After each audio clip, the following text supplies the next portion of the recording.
भाग 7.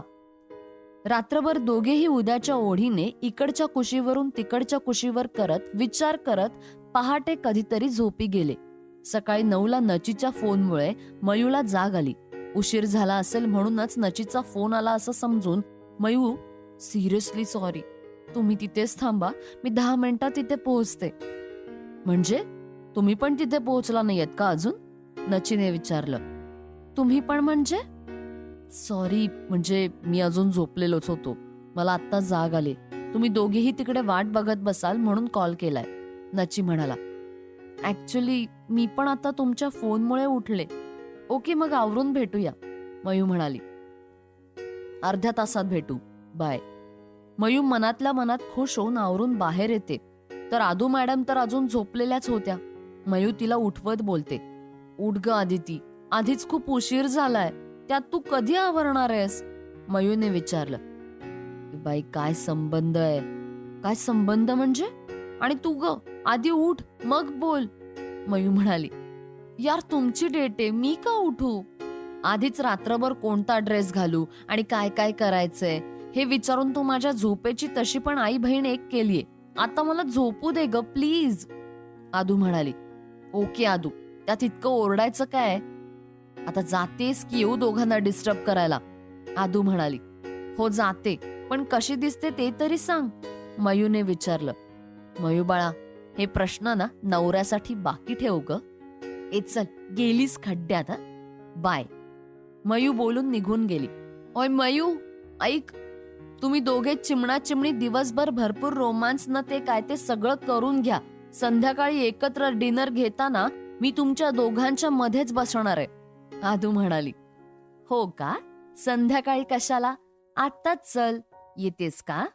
मयूने विचारलं. मी तयार आहे, पण तुम्हाला डिस्टर्ब नको म्हणून मी एकटी थांबते इथे, आदू म्हणाली. तसं काही नाहीये ग, तू आवर, आपण जाऊया. आता जातेस की येऊ? आदू म्हणाली. बरं, बाय. मयू आवरून घाईघाईत गेट जवळ येते आणि सरळ रस्त्याने चालू लागते. जरा पुढे गेल्यावर पाठीमागून सतत कोणीतरी गाडीचा हॉर्न देत पाठलाग करतय हे तिच्या लक्षात आलं. कशाला अनोळख्या ठिकाणी पंगा म्हणून ती अजून फास्ट चालू लागली. तेव्हा त्या गाडीचा वेगही वाढलाय हे तिला जाणवतं. आता मात्र ती जरा घाबरते. तरी पण याला अद्दल तर घडवावीच लागेल म्हणून पर्समधील स्प्रे हातात घेऊन ती मागे बोलतच वळते. नॉनसेन्स, यू इडियट, नालायक मूर्ख. Sorry sorry, really sorry. तुम्ही असे पाठलाग करण्यासारखी गाडी का चालवताय? सरळ पुढे यायला काय झालेलं? मी घाबरले ना, मयू म्हणाली. एक्सक्यूज मी, त्यात घाबरण्यासारखं काय होतं? आणि गेट बाहेर पडल्यावर जरा आजूबाजूला बघावं ना, नची म्हणाला. अगोदरच घाई झालेली, त्या तिकडे तिकडे कुठे बघत बसणार? परत मग भेटायला उशीर, मग एकमेकांना कधी वेळ देणार? मयू म्हणाली. काय? नक्की ना? हळूच गालात लाजत मयू गाडीवर एका बाजूने बसते. दोघेही आतुरतेने या क्षणाची वाट बघत होते. नचीच्या खांद्यावर हात ठेवायचा की नाही याचा ती रात्रभर विचार करत होती. आता तिला कळत होतं की इतका सहज अचानक खांद्यावर हात ठेवणं सोपं नाहीये. पण गाडीची सीट जी होती ती इतकी निसरडी होती की अगदी दुसऱ्या मिनिटाला तिने पटकन नचीला पकडलं.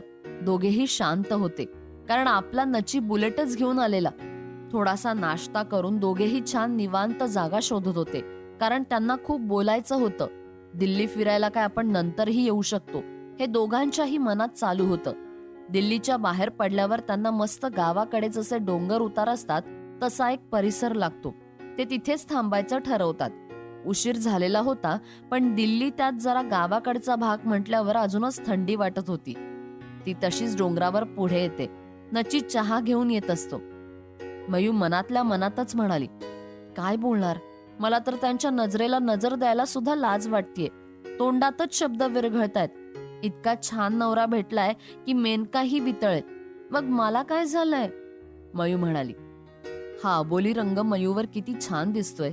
आता ती घरी येईल तेव्हा तिला अशाच कलरची साडी घेऊन मस्त सरप्राईजच देतो, आणि त्यावर ते नाजूक पैंजण.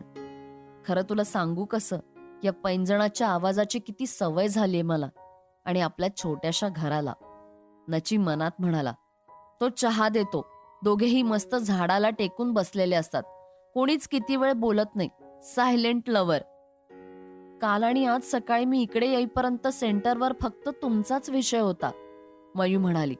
हो, तेवढं मी छान लेक्चर देतोच, नची म्हणाला. मयू गालात हसत म्हणाली, त्यासाठी नव्हे, आणि मला वाटत नाही काल तुमचं लेक्चर कोणी ऐकलं असावं. का? मग काय तर, इतका हँडसम पोलीस अधिकारी बघितल्यावर काय होणार आहे? काही पण. तुमची मैत्रीण आदिती कालपासून सगळ्यांना कॉलर उडवत सांगतेय, इतका हँडसम ज्याला तुम्ही म्हणताय ना, तो माझा बेस्ट फ्रेंड आहे, मयू म्हणाली. अच्छा, तू नाही सांगितलंस मग त्यांना की मी तुझा कोण आहे ते? मयू शांत होते. ती काहीच बोलत नाही म्हटल्यावर आता मात्र नचीला जरा वाईट वाटलं होतं. मयूला ते समजलं, पण ती शांतच बसली. तसं त्याला अजून वाईट वाटलं. तो तिथून उठून जरा पुढे निघाला. तशी मयू पटकन म्हणाली, मला आवडत होतं असं अनोळखी होऊन तुमच्याविषयी इतरांचं बोलणं ऐकणं, तुमची स्तुती, तुमच्याविषयीचा आदर, आणि ज्यांच्याविषयी त्या हे सगळं बोलत होत्या ती व्यक्ती माझी आहे, फक्त माझी. हा अनुभवच माझ्यासाठी खूप नवीन होता आणि ते मला खूप छान वाटत होतं. असं म्हणून ती खाली बघत बसते. नची तिचं बोलणं ऐकून तिथेच थांबतो. तिचं बोलून झाल्यावर तिला हात देऊन उठवतो आणि हातात हात घेऊनच ते पुढे चालत निघतात. ते सगळं इतकं आवडलं तर तुझ्यासाठी परत एकदा लेक्चर द्यायला येतो. छान वाटलं ऐकून. तुला माझ्याविषयी अभिमान वाटतो. हो मग? दोघेही डोंगर चढत दमलेले असतात म्हणून जरा विश्रांती घेतात. मी ना नेहमी अशी इतरांसाठी शोभेची भावली बनायचे. सुहास तर फक्त मी छान दिसते म्हणून त्याच्या मित्रांना जळवण्यासाठी मला घेऊन जायचा. ते असताना प्रत्येकाची एक वेगळी ही बाजू असते असं समजून मी शांत बसायचे. मग माझी ही दुसरी बाजू असेल असं वाटत नाही का तुला? नची म्हणाला. मयू मिश्किलपणे हसत म्हणाली, एकदा सुहासला ओळखायला चुकले म्हणून दरवेळी चुकेन असं नाही ना. असं बोलून ती त्याच्या खांद्यावर हळूच डोकं ठेवत त्याच्या हातात हात घालते आणि त्याच्याकडे सरकते. कशावरून? कळतं आम्हाला. आता नचीला तिला चिडवायचं असतं. हो, पण कसं कळतं ते तरी सांग. आता दोघेही एकमेकांना पूर्णपणे टशन देत असतात. त्यांच्या प्रश्नांना कंटाळलेली मयू पटकन त्याच्या मांडीवर येऊन त्याच्या गळ्यात मिठी घालून डोळ्यात डोळे घालून बघते. दोघेही तसे एकमेकांच्यात गुंतलेले होते. काही क्षण तसेच जातात. मयू स्वतः पुढाकार घेऊन त्याला किस घेणार, तेवढ्यात परत मागे सरकणार असते. तेवढ्यात नची तिच्या खांद्याला पकडतो. मानेनेच नकोचा इशारा करतो. ती लाजतच हळूच त्याच्या गालावर किस करते आणि लाजून त्याच्या खांद्यावर हळूच चेहरा लपवते. नचीही तिला मिठी मारतो. कितीतरी वेळ ते असेच बसलेले असतात. दोघही अक्षरशः हवेत असल्याचं फील करत होते. तिच्या केसात हात फिरवत नची तिला विचारतो, ही मी आपली पहिली डेट समजू का? डेटपेक्षाही हे सगळं वेगळं आहे. मला प्रेमाचा दिखावा करणं अजिबात आवडत नाही. एकमेकांच्या प्रेमात कसं गुंतून गेलं जावं, कोणालाही बोलायची गरजच भासली नाही पाहिजे. निशब्द राहून एकमेकांचे शब्द कळले पाहिजे. असतील ना प्रेमाच्या भरपूर संकल्पना. माझी मात्र हीच आहे.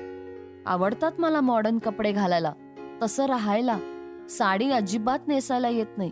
म्हणून प्रेमाच्या संकल्पना पण तशाच असाव्या असं नक्कीच नाही. नची पुढे बोलू लागला, एक सांगू, जग कितीही मॉडर्न होऊ देत, प्रेमाची संकल्पना कधीच बदलत नाही. व्यक्ती स्वतःच्या सोयीनुसार प्रेमाचे अर्थ बदलत असतात. प्रेमविवाह कधी कधी यशस्वी होत नाही आणि एकमेकांना पूर्णपणे अनोळखी असणारे जेव्हा अरेंज मॅरेज करतात तेव्हा ते शेवटपर्यंत टिकतातही. दृष्टिकोन असतो ग, नची म्हणाला. तुला साडी नेसता येत नाही का? नचीने विचारलं. अजिबात नाही. नीरा नीट येत नाहीत, पिनअप पण नाही येत करता. मग काय उरलं? बरं ठीक आहे, काहीच येत नाही. मी कशाला आहे? म्हणजे तुम्हाला? हो, मला साडी नेसवायला येते. बघून बघून शिकलो. कोणाची बघून? माझे मामा आत्तीला साडी नेसायला मदत करायचे. आत्तीला साडी नेसायला यायची, पण मामा उगाचच तिच्या नीरा नीट करणार, पिन लावून देणार. How romantic. रोमॅन्टिक तर होताच, पण कदाचित तेच गुण माझ्यात पण उतरलेत. असेल.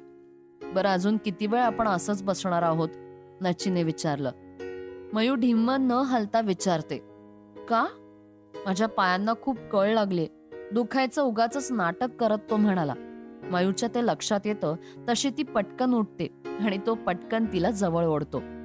असं तर तुम्हाला मांडीवर घेऊन बसायला मी आयुष्यभर तयार आहे. हो, पण आता इतकं पुरे. चला जरा अजून पुढे जाऊया, मयू म्हणाली. दोघंही मजा मस्ती करत होते. वेळ जात होता. परतीला जायचं म्हटल्यावर आता दोघेही नाराज होत होते. तिथेच एका टेकडीवर बसून त्यांनी सनसेट पाहिला. आता त्या डोंगरावरून खाली येताना उताराला मयूची चांगलीच तारांबळ होत होती आणि अचानकच पाय मुडपून ती धपकन खाली पडली. नची तसाच पुढे चालतच होता. त्याचं लक्षच नव्हतं, कारण अंधार पडायला सुरुवात झाली होती. मयूने त्याला जसा आवाज दिला तसं त्याने मागे वळून पाहिलं तर तिला पाय सरळ करता येत नव्हता आणि डोक्याला सगळी घाण लागली होती. नचीला तिला असं पाहून हसू कंट्रोलच झालं नाही आणि तो मोठमोठ्याने हसायला लागला. हिला मात्र आता खूप राग आलेला. तिला वाटलं मला इथे लागलंय आणि यांना मोठमोठ्याने हसायला काय झालं.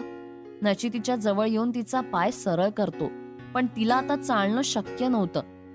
त्या उतारावरून तिचा तोल जात होता. मग काय, नचीने तिला जरा वेळ पाठीवर घेतलं, पण तिने गुडघ्याच्या जरा खालपर्यंतचा वनपीस घातलेला. पाठीवर बसल्यामुळे तो आपोआप मागे येत होता आणि ती खूप कासावीस झाली. हे नचीने ओळखलं. अगं, इतक्या अंधारात तुला आणि मला बघायला इथे कोणीही नाहीये.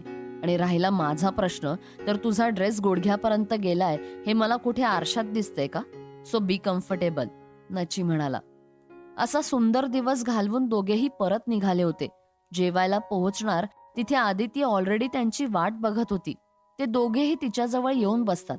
नची तिच्याकडे बघत विचारतो, मयू, तुला विचारायचं राहिलं, आदिती का आली नव्हती तुझ्यासोबत? मीच आले नव्हते. हा जो दिवस तुम्ही एन्जॉय करताय ना, तो माझ्यामुळेच आहे, आदू म्हणाली. असं काही नाही. तू आली असतीस तरी आम्हाला जे बोलायचे ते आम्ही बोललोच असतो. प्रत्येक वेळी शब्दांची गरज असते असं नाहीये, नची म्हणाला. वा, म्हणजे आज शब्दांनीच बाण मारले गेलेत वाटतं, आदू म्हणाली. हो, म्हणून तू आता बाण मारू नकोस, मयू म्हणाली. सांगा ना, कुठल्या हॉटेलमध्ये गेलेलात? मयूला जोरात ठसका लागतो. अगं तुला काही लाज वगैरे आहे का? काही पण पचकतेस का? त्यात लाज कसली? It's natural. मयूला आता अटॅक यायचा बाकी होता. ती लाजेने शर्मेने मान खाली घालून तिला पायानेच मारत होती. नच्चा, तू हसतोयस, पण तुझी बायको मला इथे पायाने मारतीये. मी इतका काय चुकीचा प्रश्न विचारला? आदू म्हणाली. नाही ग, तू एकदम बरोबर प्रश्न विचारलायस, पण आम्ही त्या सगळ्या गोष्टींसाठी अजून लहान आहोत, नची म्हणाला. आता मात्र मयुरीची धडधड सुरू झालेली. अजून कसं रिॲक्ट व्हावं हेच तिला कळत नव्हतं. कसं तरी जेवून सगळे जायला निघाले. नची, तू तिला सांगितलंस का रे ती कशी दिसते म्हणून? आदूने विचारलं. सगळंच बोलायची सांगायची गरज नसते, कळालं का? हो, म्हणजे हिने मला त्रास दिला तर चालतो असले प्रश्न विचारून, आदू म्हणाली. आदू, तुम हो हम है, मयू म्हणाली. बास बास. ती बिचारी रात्रभर तुझ्यासाठी कसं तयार व्हायचं तो विचार करत होती आणि तू बोलायची आणि सांगायची काय गरज असते का? आदू म्हणाली. हो का? मला नव्हतं माहित माझ्यासाठी इतकं कोणी तयार होत असेल ते. केसात हात फिरवत नची म्हणाला. सांगत जा रे, त्याशिवाय कळत नाही. माहितीये तुम्ही दोघंही सायलेंट लव्हर आहात ते. ऐक ना आदू, नची म्हणाला. चल रे चल, मला माहितीये तुम्हाला लॉंग ड्राईव्हला जायचंय. थोडक्यात काय तर तू आता इथून सटक असं म्हणायचंय, ते कळलंय मला, आदू म्हणाली. सॉरी ना आदू. अरे असू दे रे, एन्जॉय कर. मैं भी चुन चुन के बदला लूंगी, आदू म्हणाली. हो ग माझी आई, नची बोलला. जेवत असतानाच त्याने मित्राकडून 4 व्हीलर आणि मयूसाठी शालीची सोय केली होती. तिला धरूनच चालावं लागत होतं. त्याने तिला गाडीत बसवलं. गाडीत एकदम शांतता, बाहेर वाजणारी थंडी, त्यात लाईट म्युझिक. गाडीत पूर्ण अंधार. म्युझिकची लाईट त्यात कॅन्डलचं काम करत होती. परत फक्त शब्दांचा द्वंद्व चालू होतं. अचानकच त्याचे उष्ण हात तिच्या हातावर आले. तीही त्याच्या जवळ सरकत ते क्षण जगून घेत होती. तो सहवास, ती मिठी, तोच आश्वासक विश्वास. खरंच प्रेम आहे हे सांगायची गरज आहे का आता? नची म्हणाला. प्रेमापेक्षाही खूप सुंदर आहे हे सगळं. याला काय म्हणतात ते माहित नाही, पण मी हे सगळं कधीच अनुभवलं नाहीये. मयू म्हणाली, मला पण अनुभवायचंय हे सगळं. तुझी खूप आतुरतेने वाट बघतोय आपल्या घरात परत येण्याची. नची म्हणाला, मी पण. त्याचा हात अजून घट्ट पकडत मयू म्हणाली, म्युझिक सुरूच असतं. हमें तुमसे प्यार कितना ये हम नहीं जानते, मगर जी नहीं सकते तुम्हारे सिवा. दोघेही गेट जवळ येतात. नाही म्हटलं तर निरोप तर द्यावाच लागणार होता. तो तिला रूम पर्यंत सोडायला गेला. आता तुम्हाला गुड नाईट किस घ्यायचा असेल असं बोलत आदू बाहेर आली. तुझी इच्छा असेल तर तू देऊ शकतेस किस, नची म्हणाला. मयू लाजतच नाही बोलते. असो, तू पटकन घरी ये. मी आणि आपलं घर तुझी एकदम आतुरतेने वाट बघतोय, असं म्हणत तो तिच्या कपाळावर किस करतो. तिचं आता त्याच्या जखमेकडे लक्ष जातं. ती त्याला विचारणार इतक्यात तो म्हणतो, तुझा नचिकेत इतका कमकुवत नाहीये की हे सगळं सहन करू शकणार नाही. आणि तू पण मला माझ्या इतकीच स्ट्रॉंग पाहिजेस. अशी छोट्या छोट्या गोष्टींना घाबरणारी नकोय. ठीक आहे, चल निघतो मी. मयू जड आवाजातच म्हणाली, पोहोचल्यावर कॉल करणार का? हो, नक्की करेन.